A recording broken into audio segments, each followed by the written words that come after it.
He kōna ipurangi tēnei nā te reo irirangi o Aotearoa. Kia ora, welcome back to the final episode of Did Titanic Sink?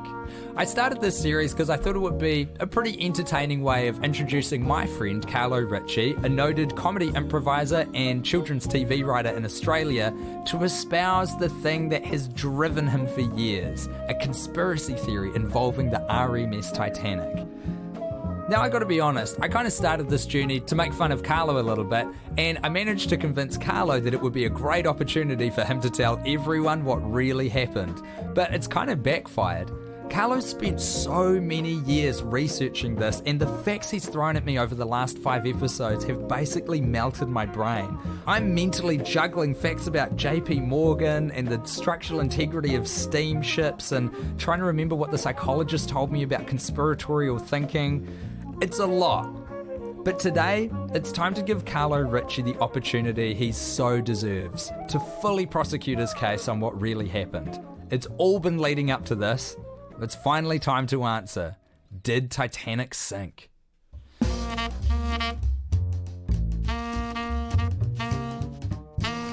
You ready, Tim? Carlo, this is it.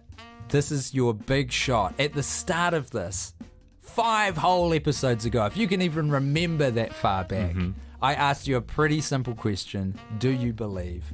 Did Titanic sink? You've taken me on a pretty fantastic journey. And we've learned a lot of different details, but today I want you to lay out the full narrative of what you think actually happened to the RMS Titanic. All right, Tim. I think you deserve an answer. So let's start back in 1908.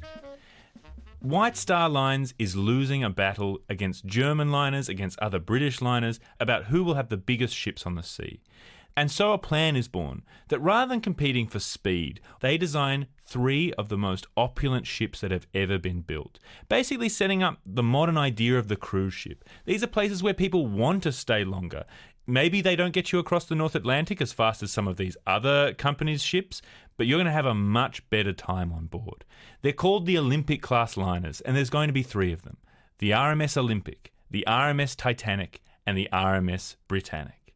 These 3 ships will cement White Star Lines at the forefront of shipping interests in the early 1900s. And 3 years later, the first of these ships is birthed, the RMS Olympic. This was the rock star ship of the time. Everyone wanted to be on the Olympic. It was the biggest ship in the world. It was the grandest ship in the world. No one had seen this kind of decadence on a ship before. Even just the menus were incredible. There was refrigeration. People could get fresh oysters on the middle of the North Atlantic Ocean. This was the golden age of steam. Things were going terrifically for the first of these liners, the RMS Olympic. That is until it collides with another ship, the HMS Hawke. As the Olympic is sailing down this fairly narrow channel, about 8 kilometres wide, it's sailing along beside another ship, the HMS Hawke. And as the Olympic tries to turn to starboard, it collides with the Hawke, which causes massive damage to both ships. Just to check, right side. That's right, Tim, yes. The Hawke causes massive damage to the Olympic, and it in turn nearly sinks the Hawke. Both ships are hugely damaged, and that leads to a very costly legal battle for White Star Lines that they ultimately lose, putting them up for the cost of the repairs of these ships, but also the legal fees of both ships' cases. And it puts the Olympic out of commission. It's at this point that the ship's owners, the IMMC, which is owned by JP Morgan, realise that they're in a bit of financial trouble. They've massively borrowed against this ship, the Olympic, and also against its sister ship, the RMS Titanic, which is currently being built. And right now they're taking huge parts off the Titanic in order to speed up the repair of the Olympic, so they know both ships are going to be out of action much longer than they want. They've borrowed so much against the value of these ships that they're hugely financially over-leveraged, and their books are going further and further and further into the red. It's at this point that I think a plan is hatched, and the plan is this. They will switch this badly damaged Olympic with its sister ship, the Titanic. 2 completely identical ships. The only difference being, one isn't completely mangled from a collision with another ship, the HMS Hawke. All they need to do is make sure that one of these ships looks different to the other, so that people can go, oh, well, I see, they're completely different ships. And so, that February, Olympic throws a propeller blade and has to go back to Belfast for repairs. At that moment, rather than doing the proposed upgrade on the Titanic, they put that proposed upgrade onto the Olympic, making it look very different from its sister ship, the Titanic. Then all it takes is a little bit of paint, and you've got yourself the old Switch-a-Roo. The ship that was once the RMS Olympic is now rebranded the RMS Titanic, and it sails out of Belfast on its way to Southampton, where it will launch on its maiden voyage. And burning away in its hold is a coal fire. A coal fire that's been deliberately lit in compartment 6. A very important compartment, Tim, because if that fire can rupture bulkhead 5 and pierce to the sea, watertight compartments 6 and 5 will fill with water, which is enough to very, very slowly sink that ship over a number of hours. Now we return to Greenland. And on the 4th of January that year, something that nobody planned for happened, and that is the moon comes closer to the Earth than it has in 1,300 years, which ends up in this massive spring tide that sends huge icebergs out into the North Atlantic, more than there ever should be. Now we get to the story that we know from the film. On the 10th of April 1912, the Titanic leaves Southampton. To huge fanfare, but admittedly not as much as the Olympic had. Yes, it's a big ship, but it's not the Olympic. The Olympic was really everyone's heartthrob. And so the Titanic sails out. Then on the 14th of April, disaster strikes, when the Titanic collides with an iceberg. This was not part of the plan. The Titanic could stay afloat with 4 of its watertight compartments full of water, but this iceberg manages to pierce 5. And critically, one of these compartments that's pierced with water is the very compartment that the conspirators wanted to weaken with a deliberate fire. And so it starts to fill with water, and then that watertight bulkhead collapses, sinking the Titanic much faster than it should have, and getting rid of some of the apparatus that the Titanic could use to buy themselves precious minutes, namely the pumps. There aren't enough lifeboats on the Titanic, and with the limited time that they have to get them off, not everyone will be saved. Meanwhile, between 20 and 30 miles away, the Californian is watching the ship sink. They don't know that it's the Titanic because of this superior mirage. The horizon is blurred by the meeting of the Gulf Stream and the Labrador Currents. They see a ship in distress, but they can't really work out what they're seeing. It's sending up rockets, but they don't seem as high as they should. Everything is wrong with this picture. More importantly though, there are 2 ships lying out there, waiting in the darkness. What are they waiting for? For a ship to sink very slowly. So as the sun comes up and the RMS Carpathia comes to the rescue, they see 2 ships right where the Titanic sank. These 2 ships don't identify themselves. They don't engage in any way. They just get out of there as fast as possible. Because as those first rays of the day shimmer down on an empty sea where a Titanic should be, they realize they've messed this whole plan up. Something has gone terribly wrong, and a ship that should have taken 12 hours to sink is nowhere to be seen, and in its place are a bunch of desperate survivors in lifeboats with 1,500 people dead. None of their crew or passengers are ever called before any of the official inquiries, even though there is documentary evidence to suggest they were somewhere near where the Titanic sank, and witnesses on the RMS Carpathia who had no reason to lie, and witnesses on the Californian, which did have some reason to lie. Both of them ID these other ships, but for some reason they're never investigated. And why does no one talk? Because this was never the plan. This was never the plan for the Titanic to hit an iceberg and sink. It's just that something went terribly wrong, and everybody just kind of wiped their hands of it because, for all they knew, they weren't complicit in this terrible disaster. So, Tim, we asked the question, did Titanic sink? And the answer is, yeah, probably it did. But the important thing... hold on. Do you mean, like, after this happened? What? No, I mean like on the 15th of April 1912. It probably is the Titanic that sank. Wait a minute, are you talking about the Olympic or the Titanic now? No, the real Titanic, like not the switch Titanic, the Titanic. Wait, are you saying the ships weren't switched? It's very crazy to switch 2 ships. Like, it would have taken a lot of work to switch 2 ships. Wait, it would take a lot of work to make a podcast series putting this theory forward. Are you saying you don't believe this thing that you've been describing over the course of the last 5 episodes? Look, Tim, I'm 90%, maybe 95% sure that the real Titanic sank. But there's this tiny little part of me that really does think that it could happen. And I would like to hope that I've shown you enough evidence to think that, yeah, there is this seed of doubt. Carlo, why the hell have you spent so much time describing in excruciating detail the method of which the ship could have been brought down involving a conspiracy theory that you don't believe in? Well, I told you before, Tim, if someone is keen to talk about Titanic, I will really go to any length. That's what this is about. You had to trick me to find someone to talk to about Titanic. I don't think I tricked you, Tim. I think I opened you up to a possibility and you were keen to discuss it, and I was very keen to tell you about it. I mean, you don't know what it's like. I've spent years of my life researching this thing, going to the place where it was built, and no one wants to talk to me about it. If I'm not talking about the Titanic, I'm bored. And if I'm talking about the Titanic, the other person is bored. I am trapped in a prison of my own making, and the only escape from that is to create a compelling story that's going to pull listeners along with me. You've constructed this prison and then put me inside the cell and then tricked me into bringing other people into the jail with me. Yeah, but three's company, Tim.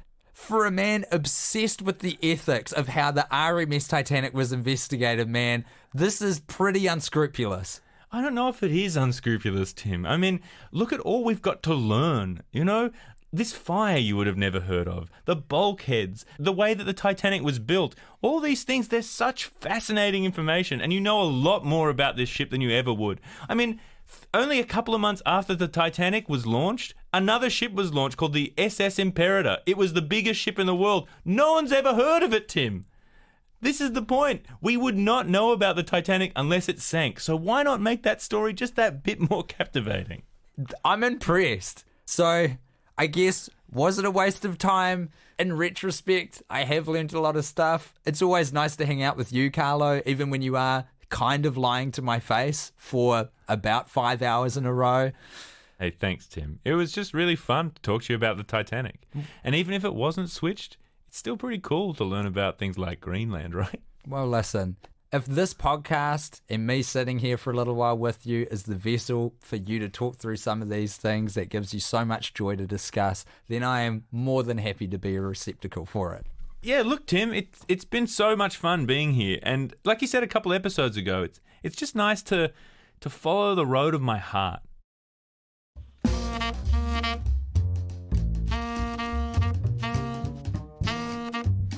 So here we are, listener. I'm not exactly sure how to feel right now. At the start of this journey, I thought it would be really funny to bring Carlo on and basically mock him over the course of 6 episodes of a podcast. I mean, the guy told me the Titanic didn't sink. And the Titanic sinking has got to be one of the most universally understood facts about the early 20th century. Little kids know that the Titanic sank. But over the course of the series, I've been completely outgunned. I didn't know that a ship's watertight bulkheads worked like an ice tray, and I certainly didn't know that if you struck an Olympic-class liner in the boiler room between bulkheads 4 and 5, you could bring down the whole ship. I hadn't even heard of the RMS Olympic before I let Carlo start to spin this yarn.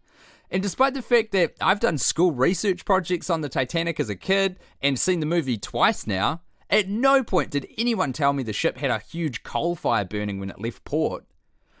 Maybe my own biases about how I see the world and what I think the hyper-wealthy are capable of allow me to get sucked in too easily. Maybe that's the moral of this whole project. We all think we're walking around like rational beings, able to weigh the information coming into our heads appropriately, but if someone can tell a good story that hits on our prejudice, we get taken down like an unsinkable ship in the Atlantic. On the other hand, I do truly believe that Carlo's onto something here. He had receipts for every seemingly absurd claim he made. Up until the bit about conspiracy to commit insurance fraud, all of this is built from very solid facts, documented physical evidence of the wreck, and actual first-hand accounts of the sinking from people who were there. Carlo's just used these pieces of history to build a slightly different narrative of what might have happened. And now I'm in the weird position of probably believing his conspiracy theory more than he does. But before we end this, there's one more special guest I want to bring on, and I'm very excited to get her to meet Carlo. It is now my great pleasure and honour to welcome to this final episode of the first season, probably the only season, of Did Titanic Sink, Dr. Abby Howells, PhD, Hi, Dr. Abby. Oh, hi. That's actually the first time I've ever been introduced with my title. Really? Yeah. It is pretty fresh, right? It's pretty fresh, yeah. But you know what? It makes the 4 years of agony worth it. We probably should state what your PhD was in. It's in theatre studies. But as I understand, Abby, you're just like me. You're like an amateur historian who's obsessed about the Titanic, right? Yes, absolutely. My qualifications are I'm on the autism spectrum and the Titanic is one of my special interests. With all of this passion and prior knowledge, and you can tell us straight, what did you think of the series? Oh, Carlo, you had me completely convinced. Nah, psych! I got some questions. Okay, well, let's flip the tables. Normally, we ask our guests some questions, but if you've got anything that you want to throw at Carlo, ask Carlo, go right ahead. All right, Carlo. The jewel in the crown for a lot of people that really believe in that it was the Olympic that was sunk instead of the Titanic is the portholes, which I'm not sure I've heard you mention. What's your opinion on the portholes and the difference between the Titanic and the Olympic? One of the two of you have to explain what this is, because I have no idea. Yes, the Olympic, I believe, had 14 irregular holes and Titanic had 16 regular holes. 16, yes. And a lot of Olympic believers seem to really hang their hat on these portholes. And apparently there's like images and stuff of the Titanic pulling away, but it only had 14 portholes. One of the reasons I didn't want to talk about it, that of all of the other evidence to me feels very much about like the quality of evidence that we have. And a lot of it is like, oh, this photo shows that there's 14 portholes. But the arguments against it is normally, well, it's very hard to tell in this angle of photograph, or the quality of the photograph isn't enough to actually show us. So I'm just not convinced by the quality of evidence being brought up in favour of that. I'm not wholly a fan of the evidence. It feels too easily refuted just by that fact. Pun intended. Because the portholes, nice. Carlo. Very nice. Oh, you know. Hey, you know, we love the Titanic, but we're comedians as well. It's important to remember because some people have forgotten that through the series.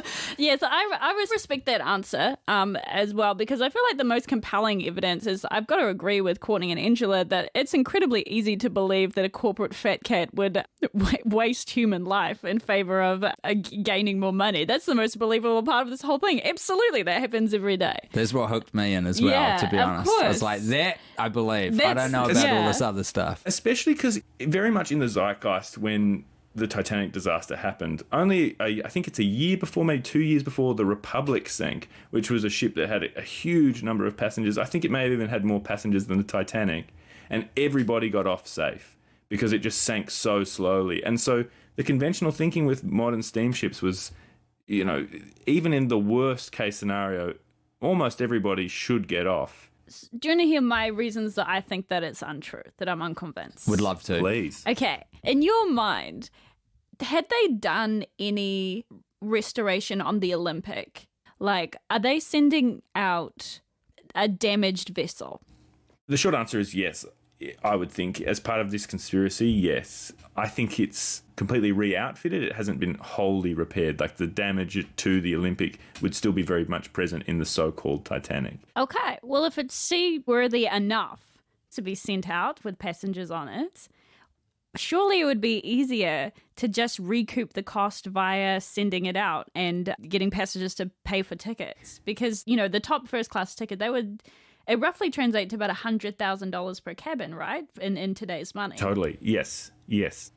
I contend it's a very good point. I think it goes down to the time it will take to recoup this. Like, there's only so many crossings they can do in a year and only so many crossings they can do in a decade. Like, to actually start to get close to making that money back is going to take an extraordinarily long time. You know, decades to recoup that money just on ticket sales. Whereas this is a really quick way that they can make that money back. Because, as I said, the Olympic, which was the Titanic, now disguised as the Olympic, it can get back into work. A year later, the Britannic can get back into work. Suddenly we've got these two ships making that income, and we've just got back nearly all of the cost of building one of them. Abby, I want to ask you a question. Please. How did you feel as a listener who has joined me on the journey of Carlo weaving this tale and putting the pieces of evidence together to create this compelling case, and then throw it all away at the end to reveal that he doesn't even fully believe it? My goodness. I must say, I have loved the podcast so much. May I tell you about my listening experience? I would love to hear it. Okay, I listened to episode 1 and I was on a train from Edinburgh to London and I booked a first class ticket because I'm classy and I was going through the English countryside and I was listening to the Titanic podcast and I honestly had the thought life could not be better. That is so sweet. So I loved listening to it. There was stuff that I didn't know that you brought up, so it was a learning experience for me. What was new, just out of interest? So my knowledge is you have a huge practical knowledge of the boat, which I don't have. I didn't know a huge amount about the court case and the sort of testimony, as well as I didn't know the hugest amount about the correspondence that happened. To hear you throw it away at the end, I was like, to be honest, a little annoyed because I had prepared all these really good arguments and I was ready to be like, hey, fuck you, Carlo, come at me. And I was like, I sort of, to be honest, quite arrogantly considered myself to be the final boss of the podcast that you had to convince. As a fellow intense fanatic of this topic as well, though, can you understand the motivation that Carlo had, which was to essentially figure out a way to trap me in a room, to tell me about Titanic and to engage me in his Titanic chatter for multiple days? Absolutely, I relate to that because I feel like that's what I do all the time with my comedy shows because my other interest is the Tudors. And I spend a lot of time in my comedy show telling the audience about the Tudors. And I often have the thought of like, wow, people have paid to see me do this. This is the dream. Carlo, I'd like to open up the floor to you. If you would like to ask Abby, Dr. Howes, any questions or... Yeah, Dr. Howes, I have 2 questions for you. My first is, who's your favourite passenger or crew member on the Titanic and why? I was going to ask you this, Carlo. Can you answer it after me? Yeah, please. Okay. I feel like you got to respect... I'm pronouncing his name incorrectly, I'm sure, but Charles Joughin, who was the chief baker on board the Titanic. He was supposed to man one of the life rafts, but he saw that there was already a crew member on board and he thought, I don't want to take an extra seat, so someone else can take that. And then he had a very relatable instinct, which was, I'm going to get fucked up. So he went this guy. back into the kitchen. Yeah, he went back into the kitchen, just knocked back a bunch of alcohol. And then he's the last person on board the Titanic because he managed to climb up to the top and get himself on the opposite side of the rails. And then he said he rode it down like an elevator and stepped off the Titanic into the water. But the alcohol kind of helped him survive. Yeah, they found him in the water, right? He was just swimming around and he'd been swimming for 40 minutes or something. Yeah, and his hair wasn't even wet. And he managed to there was one life raft that was like kind of capsized and he managed to sort of attach himself to that. Yeah. And then he got pulled into another life raft. But yeah, he was so drunk he said later, I didn't even know it was cold. So I feel like he's kind of the legend of the Titanic in many ways. That's incredible. Yeah. So he's pretty cool, I think, and he's really quite cash about the whole thing too. Wow. Yeah. Carlo, who was your favourite character from the event? Normally I say Thomas Andrews is the most interesting passenger to me, who was architect. The architect of the ship, who tried to save a bunch of people through a lot of rafts over. And I just find his story so interesting and compelling. He's normally my number one, but because we talked about him a lot in the podcast, the other person is Masabumi Hosono, who was the only Japanese passenger, and he survived the disaster.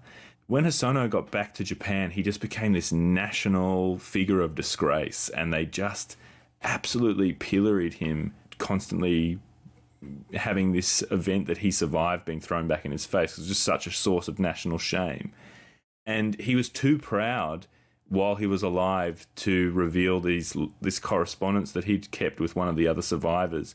And I think it was his children or his grandson revealed all of these letters from other survivors. And apparently he was like so brave and stoic during this event, and he helped so many people get into lifeboats. And it was just this moment where The lifeboat was pretty much full, and they're like, come in, you get into this lifeboat. And he was actually like a bit of a hero. But he was so proud. He was like, I'll never show these letters to anybody. And so they were eventually revealed, and his name was cleared in Japan. But yeah, it's just a really interesting story to me. Well, Abby, in your opinion, did Titanic sink?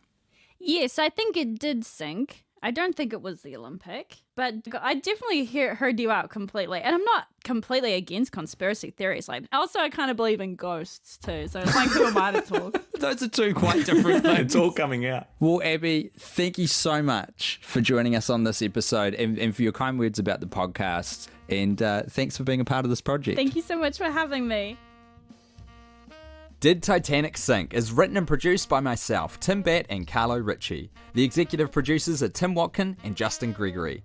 Katie Gossett is the associate producer for RNZ. All episodes were directed by Chelsea Preston Crayford, with audio engineering by Blair Stagpool, and original music by Eilish Wilson, Hikurangi Scaverian Carr and Phoebe Johnson, with special guest Dr. Abby Howes, PhD. Inquiry transcripts courtesy of the Titanic Inquiry Project. Marconiogram transcripts courtesy of Sean Collin. This project would not be possible without the work of the Titanic Inquiry Project. Subscribe to Did Titanic Sink on Apple Podcasts, Spotify, iHeartRadio, or wherever you listen. And see us at the live show in Auckland on November 18. Details and ticket links are in the show notes.